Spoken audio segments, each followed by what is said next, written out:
Srimad Bhagavatam, A.C. Bhaktivedanta Swami, Srila Prabhupada Ki, ISKCON Swadharacharya, Prabhupada Ki, Grantaraj Srimad Bhagavatam Ki, Shri Bhadanath Ki, Shri Giri Govardhan Ki, Sankirtan Yajna Ki, Govinda, all glories to this noble devotees, all glories to this noble devotees, all glories to this noble devotees, all glories to Sri Guru and Sri Gauranga, all glories to Sri Gauranga.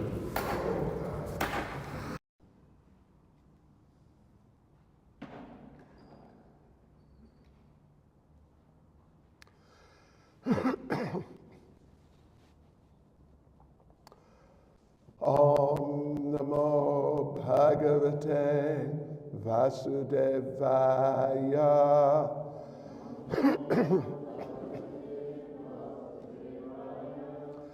Om Namo Bhagavate Vasudevaya.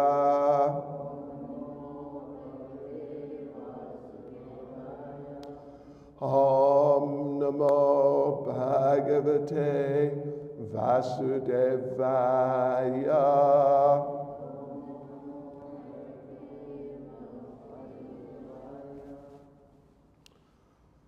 Srimad Bhagavatam, Canto 4, Chapter 18. Prithu Maharaj milks the earth planet. Text 19. That's correct, I think. 19, right. Prakalpya Vatsam Kapilam Siddha Sankalpanamayim Siddhim Nabase Vidyam Cha Ye Cha Vidyadaradaya Prakalpya Vatsam Kapilam Siddha Sankalpanamayim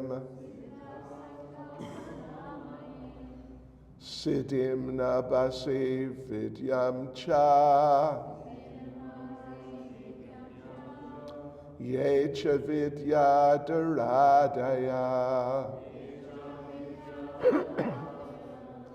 Prakalpya Vatsam Kapilam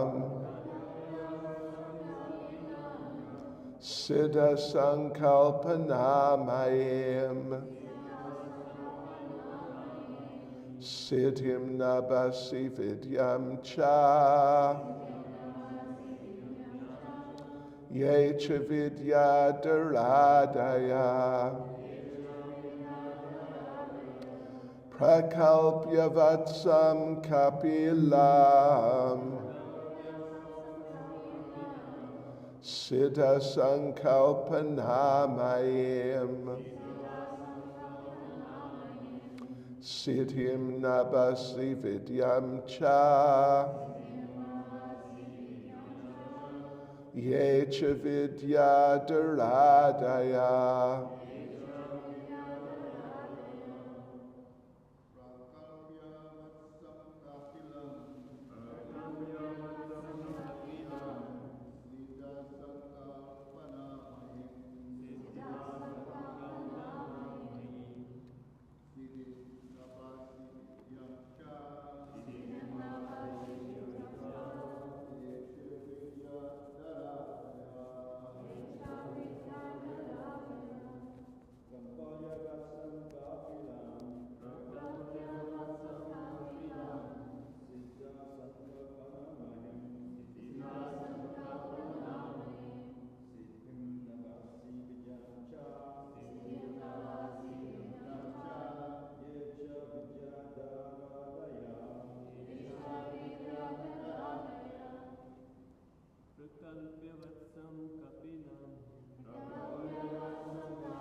prakalpya,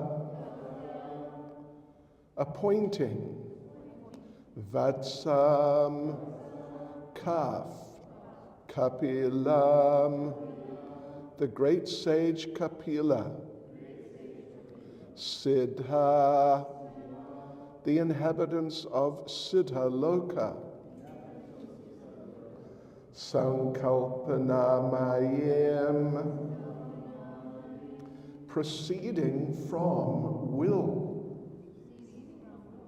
siddhim, yogic perfection,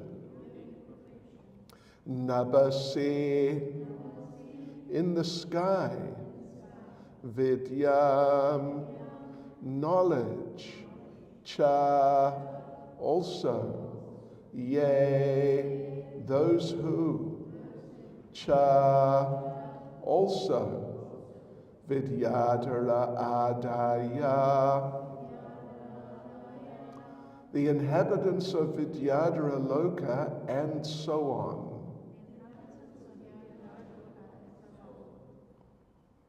Translation. After this, the inhabitants of Siddha Loka, as well as the inhabitants of Vidyadhara Loka, transformed the great sage Kapila into a calf, and making the whole sky into a pot, they milked out specific yogic mystic powers, beginning with anima. Indeed, the inhabitants of Vidyadhara Loka acquired the art of flying in the sky. Purport by Srila Prabhupada.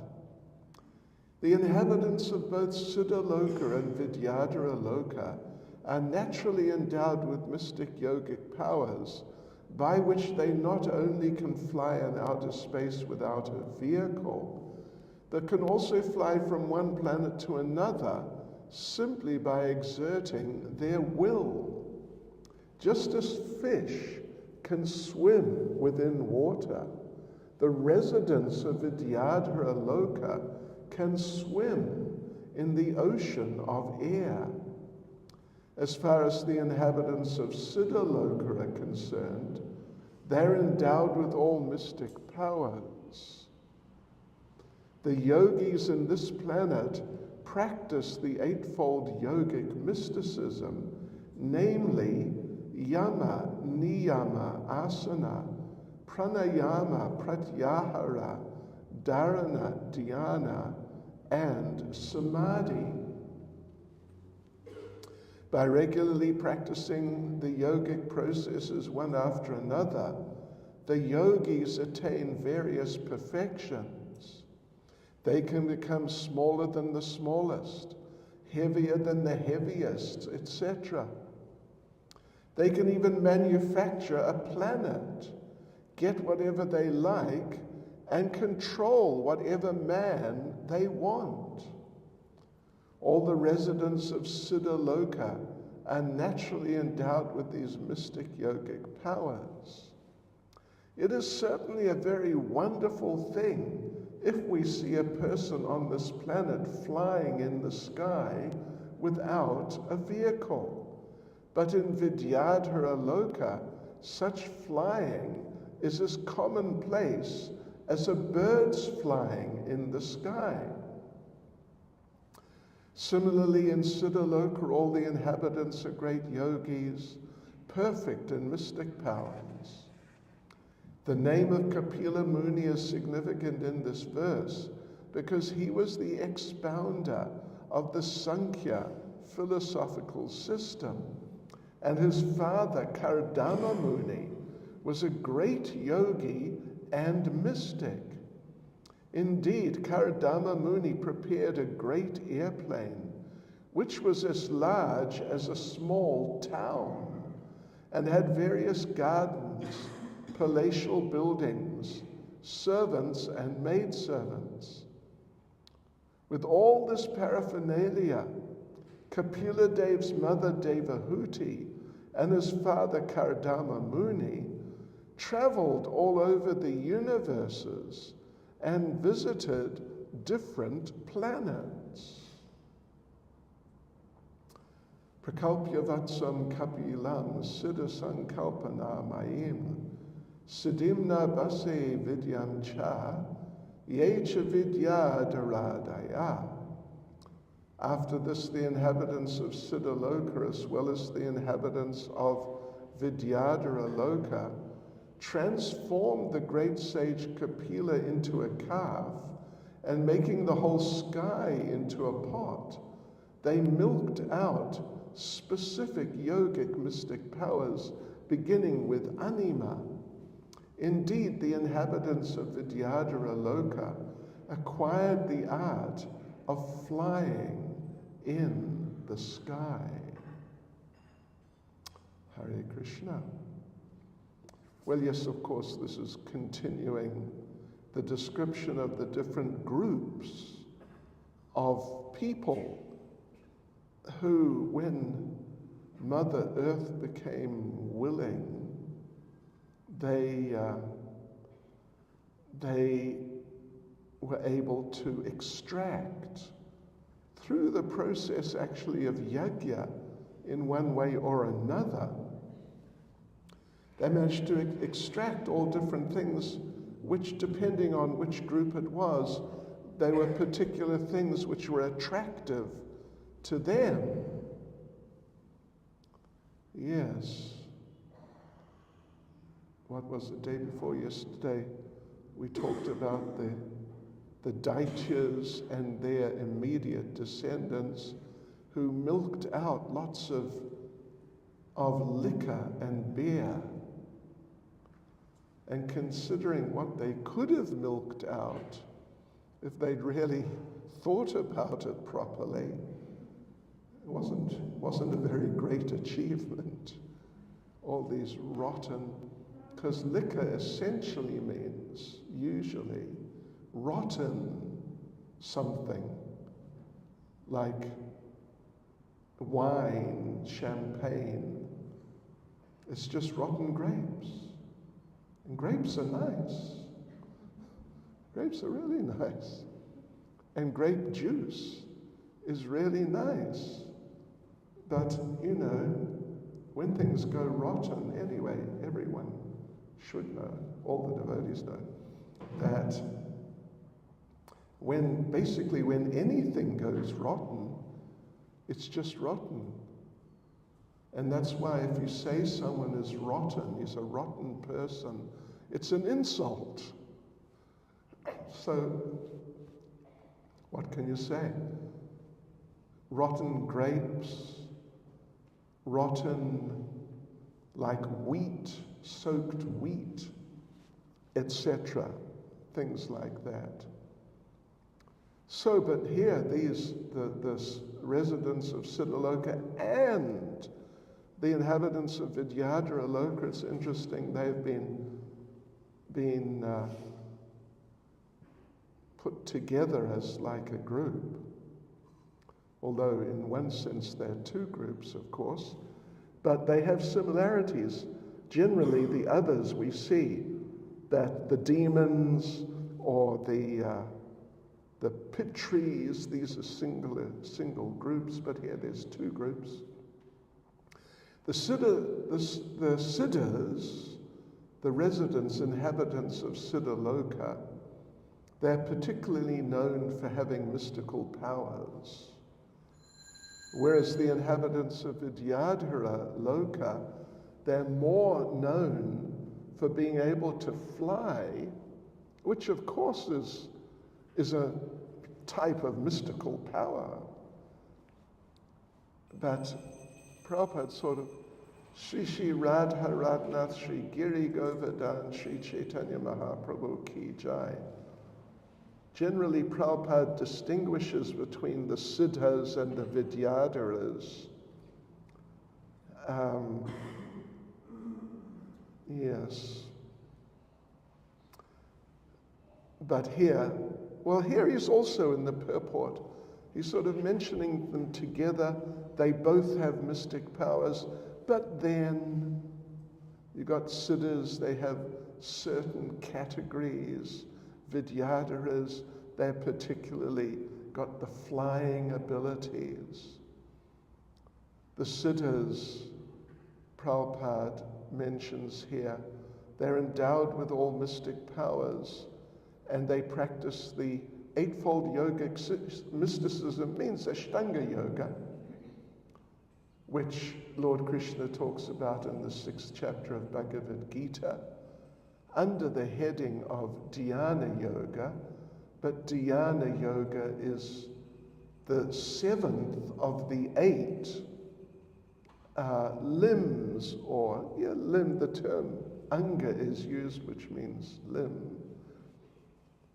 It's the 7th of the 8 limbs of the Ashtanga yogic system, because each limb is of the Ashtanga. The 8 of them are mentioned here. Yama, Niyama, Asana, Pranayama, Pratyahara, Dharana, Dhyana, Samadhi. They're pretty much, generally they're quite distinct, or fairly distinct from others. Yama means to not do certain things, like our regulative principles, no meat, fish, eggs, etc. And the others, that's yama. You can't do these things. Then niyama, it sounds like it's negative, but it's actually positive. The things you must do. You must chant 16 rounds, and so on. Yeah, so they're related but distinct from each other. Asana means physical exercises. Pranayama, of course, means breathing exercises, and so on. You go on that dharana means sort of preparing yourself for meditation, for dhyana. And dhyana means meditation. And then samadhi means like the perfected stage of meditation. So in this way, by doing these things, the Siddhas, the residents of Siddha Loka, Prabhupada says they attain various perfections. Mentioned here is anima. Prabhupada mentions anima in the translation. Anima of the mystic perfections. Anima means to become smaller than the smallest, or lighter than the lightest, that sort of idea. I think the next one is lagima, and which means heavy.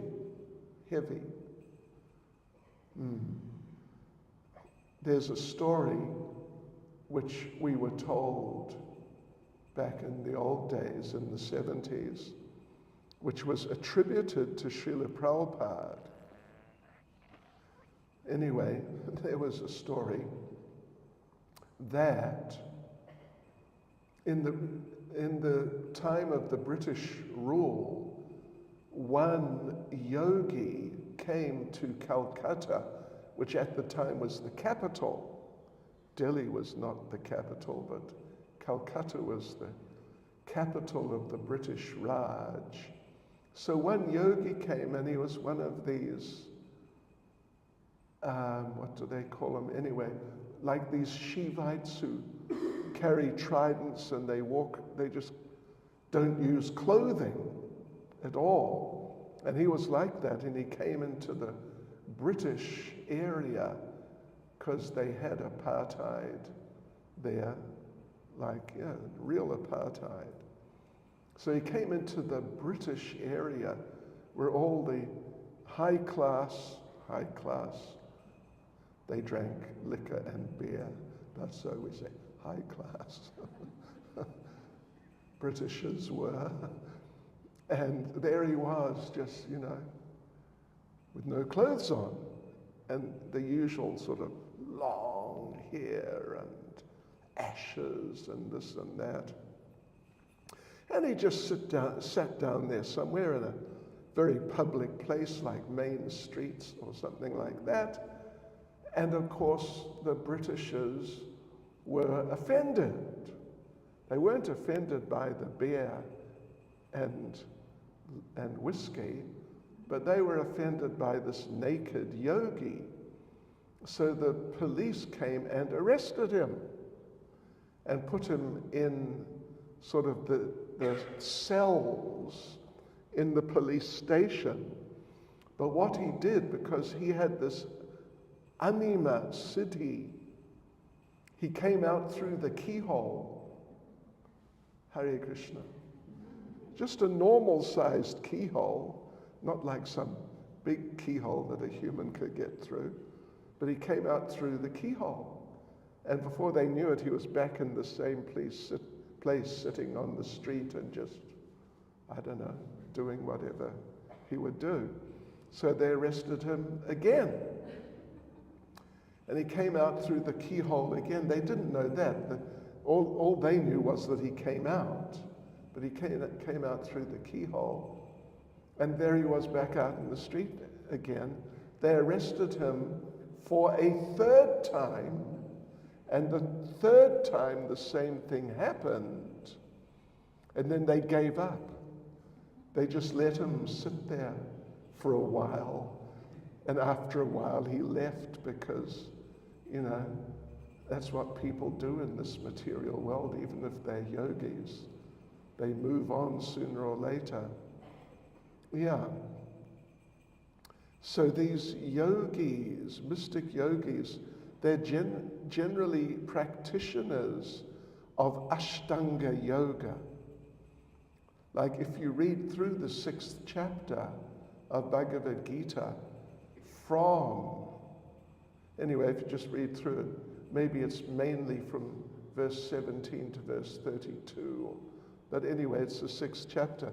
You'll see all sorts of like exercises and things like that they do are mentioned. Like right at the beginning of the chapter, it mentions they withdraw or merge the incoming breath with the outgoing breath, and so suspend the process of breathing. Haribol. Any volunteers? Anyway, we'll leave that with you if you want to do something with it. But that's what they do. That's one of the things they do. Merge the incoming breath with the outgoing breath. And then Krishna says, I think it's focus on the tip of the nose.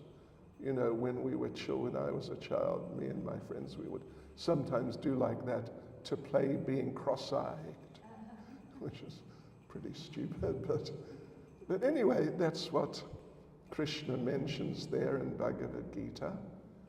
Focus on the tip of the nose and sit on some sort of like kusha grass mat, cross-legged, and then do these different practices of yama, niyama, asana, and so on. And then gradually develop the siddhis, the mystical perfections. And Prabhupada mentions here, they can become smaller than the smallest, we mentioned that, heavier than the heaviest. They can even manufacture a planet. They can get whatever they like. They can control a person. Yeah. Yes, just sort of mystically make people do whatever they want. There's the story, it's in Mahabharata, of Bhima, who's the son of Vayu, meeting Hanuman right in the later stages of everything. And Bhima, they're both sons of Vayu.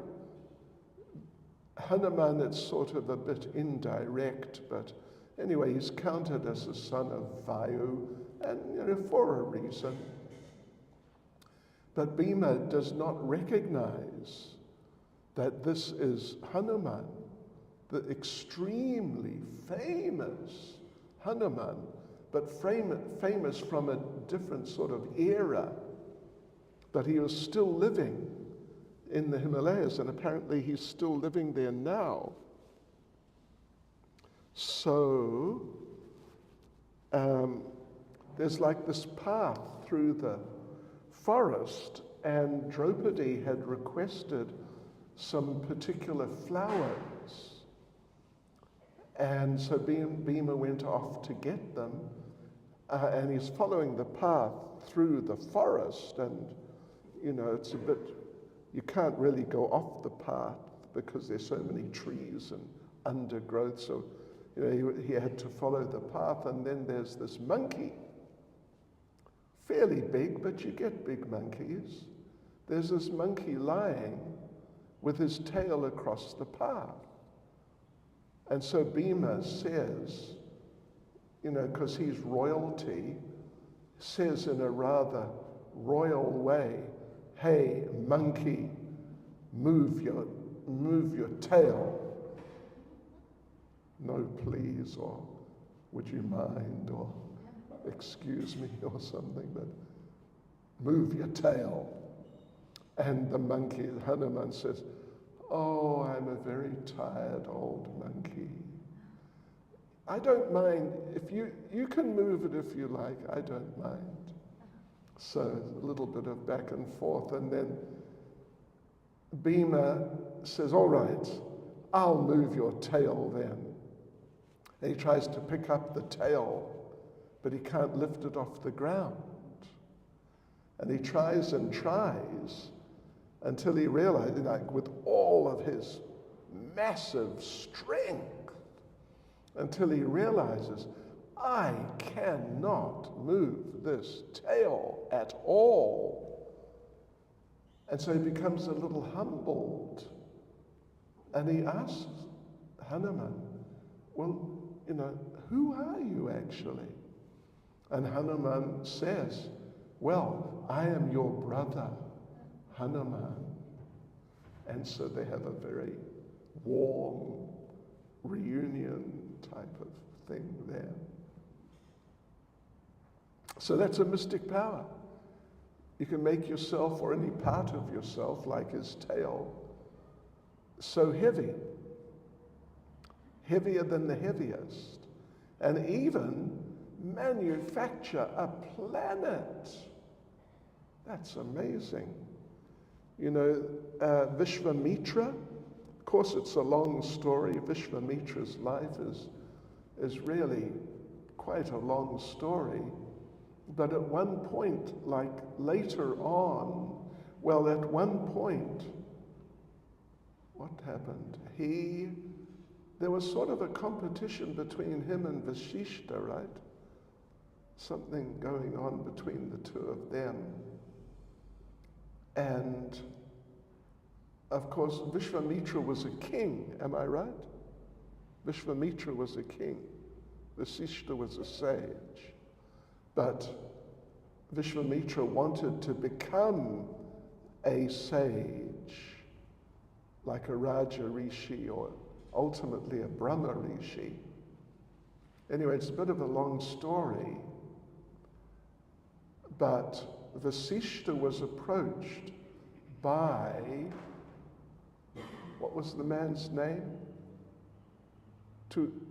Tutanku, or what's his name? Yeah, it's something like Tutanku, was a very pious king, but he wanted to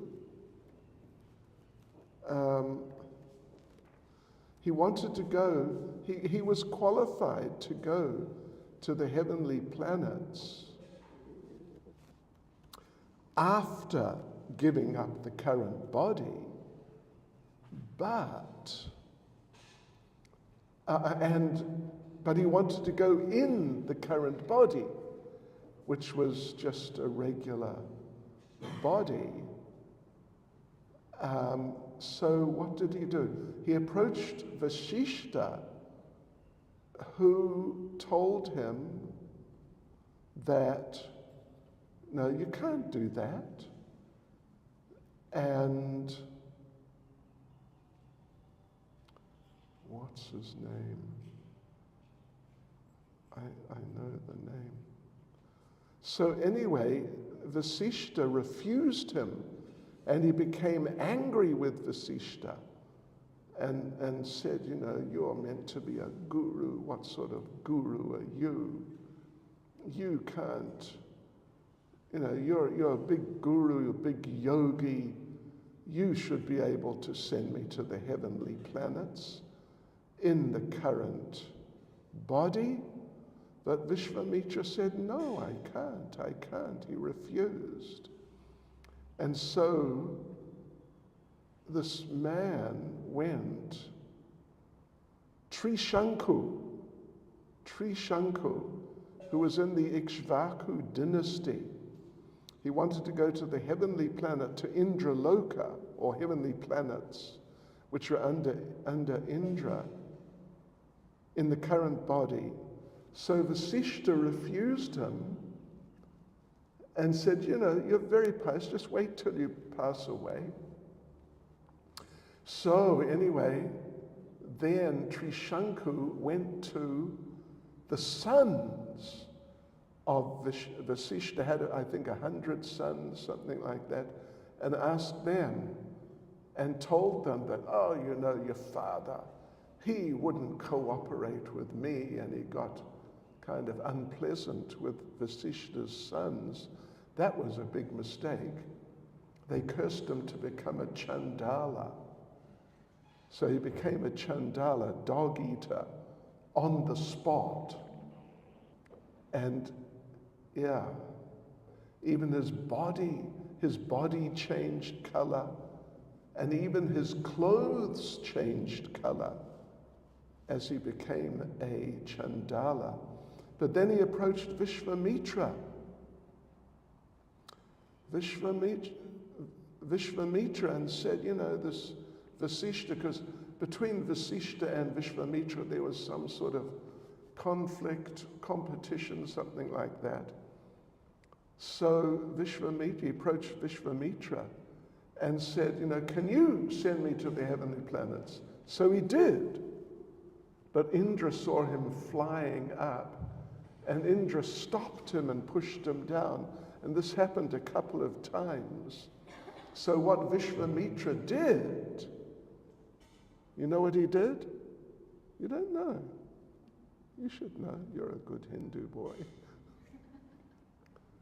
He created a planet for him, a heavenly planet. And he created sort of like a mini universe for him. And he was supporting it by his mystical powers as an Ashtanga yogi.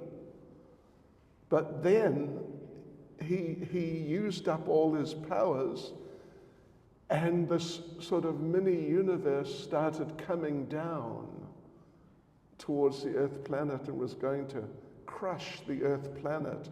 So he had to take shelter of Lord Vishnu, and anyway, it's a long story. Lord Vishnu saved the day. But this is talking about creating a planet. This was Vishvamitra. He created a planet, and not just one, but a few, in this mini universe for Trishanku, who was still in the form of a Chandala. Yes, so these yogis can do like that. And it's very, by our standards, very amazing. Another story which we heard, attributed to Srila Prabhupada, and I just, earlier on, I did a search to see if I could find any place where Prabhupada is actually telling the story, but I couldn't. But he talks sort of about a related situation, is that one boy from a village in India went to a mystical powers school. And somewhere, Prabhupada said that they still have such schools in, some remote parts of India. So he went and he learned some mystical powers. Then he came back and he wanted to really use those powers he wanted to show off.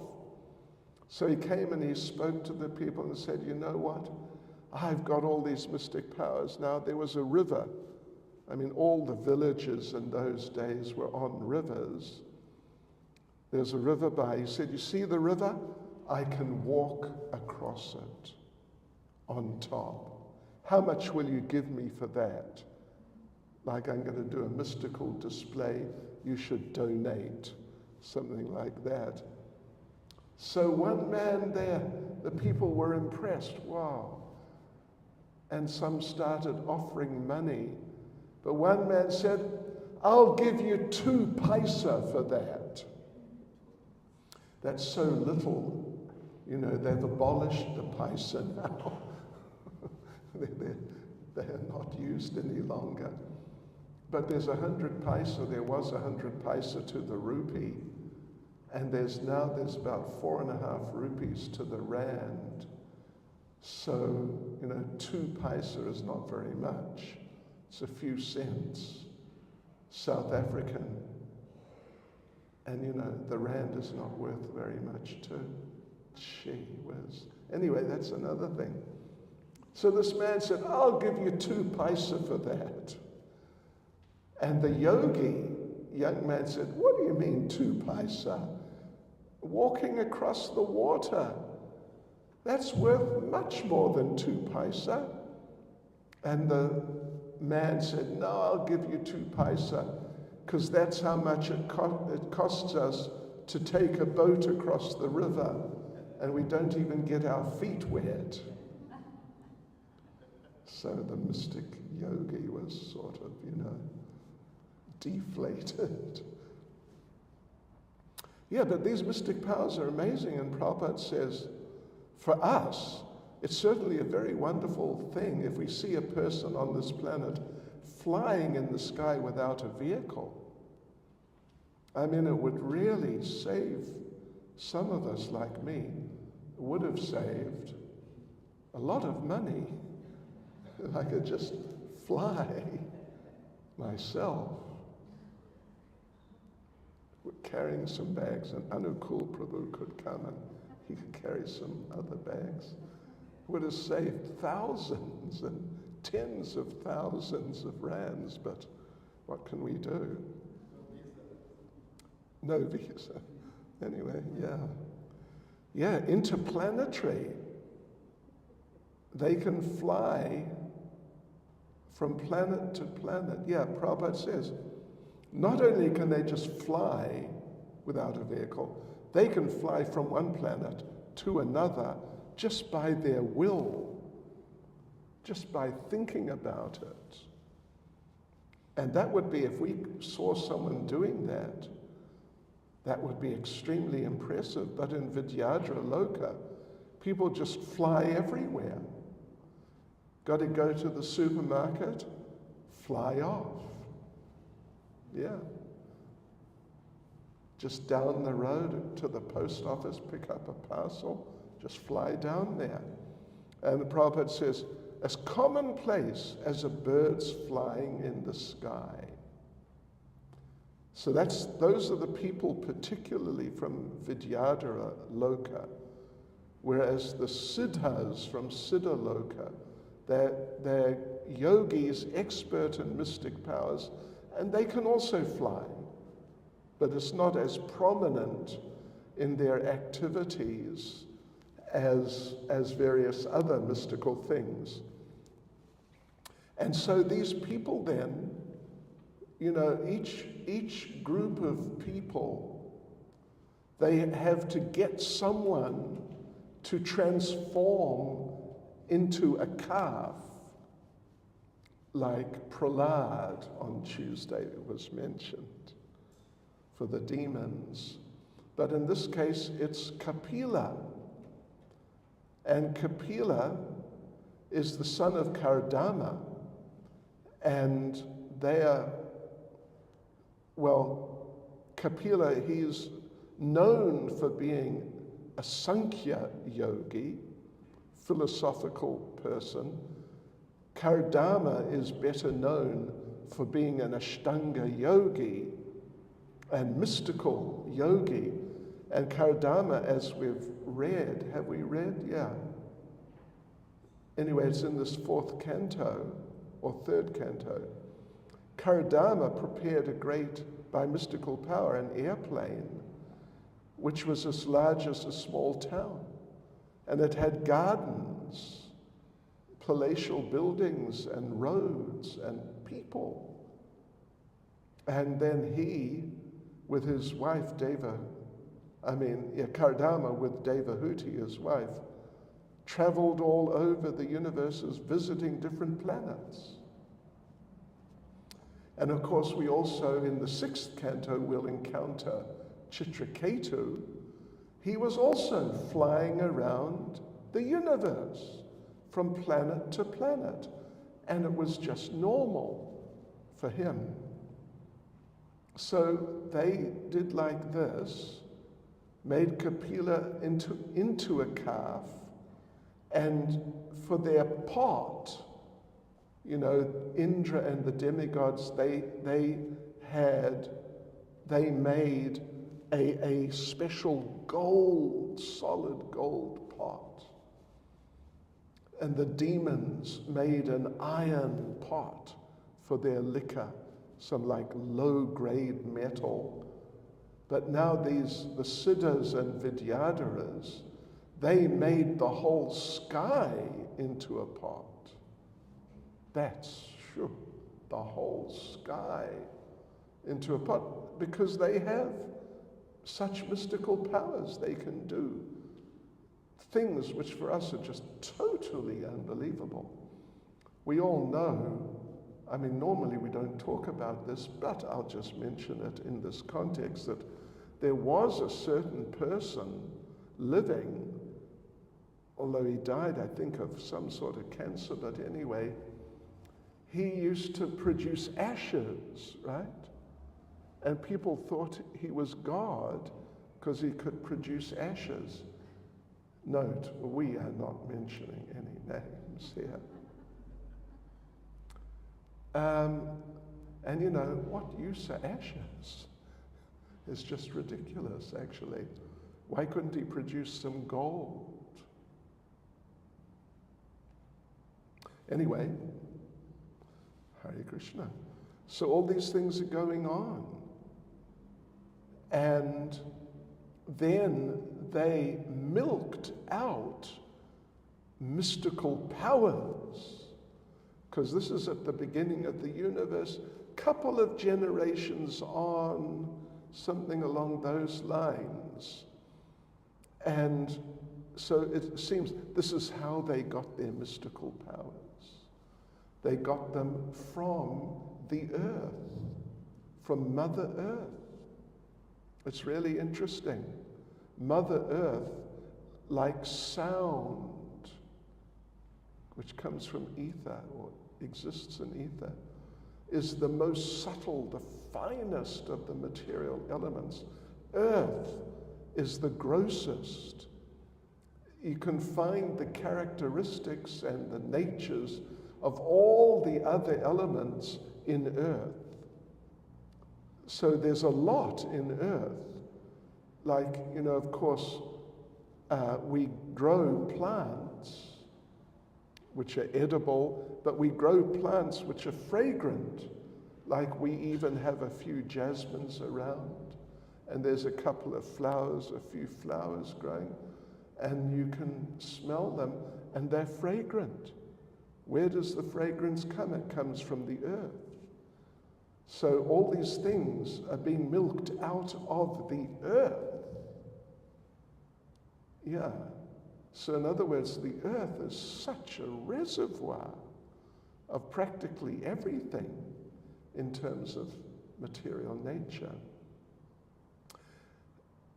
Yeah, even mystical powers and even the capacity to fly, somehow they extracted these things from Mother Earth.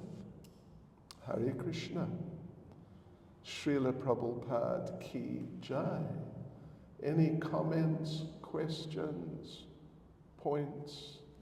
Jai Sachinandan Prabhu.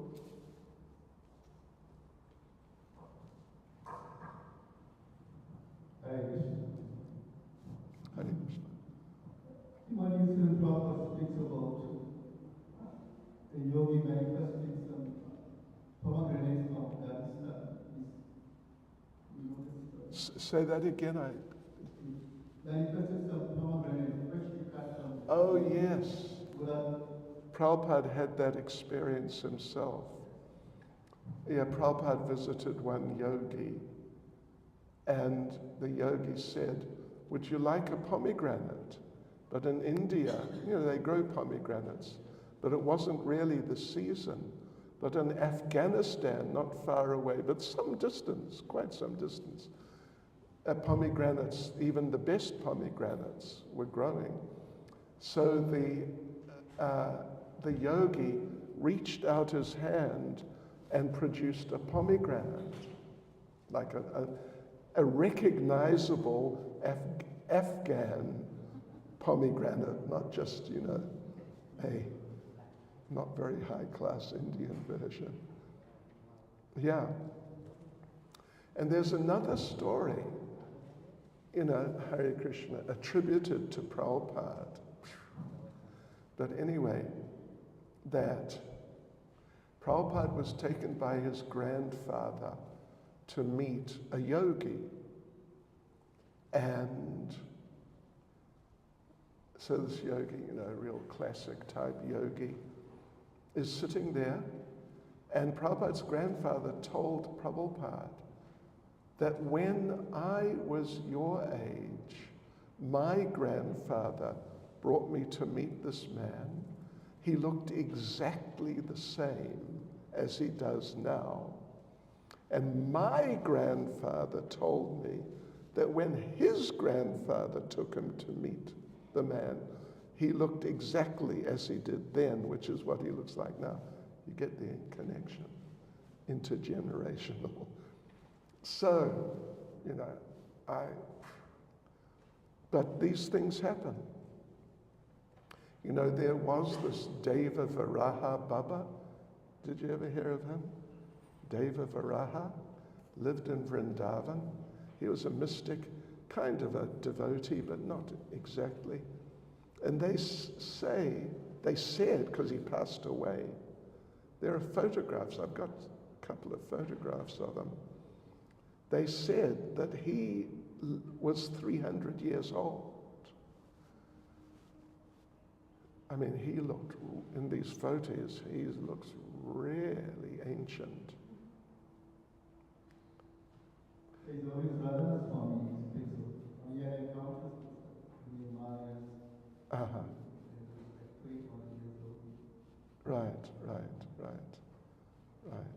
Interesting.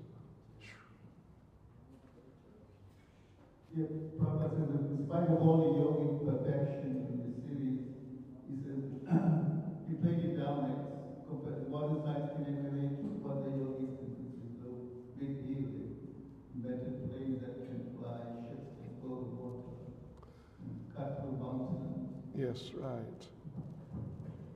And Prabhupada, reportedly, in telling the story, I mean, he infers, some elements of the story are there. But reportedly, one time when he was talking about it, he said that if someone asked him, "Can you walk on water?" And Prabhupada said, "No." Prabhupada said, "If I walked on water, I would attract people who want to walk on water. But I want to attract people who want to become devotees of Krishna. So I'm a devotee of Krishna." Like that, yeah.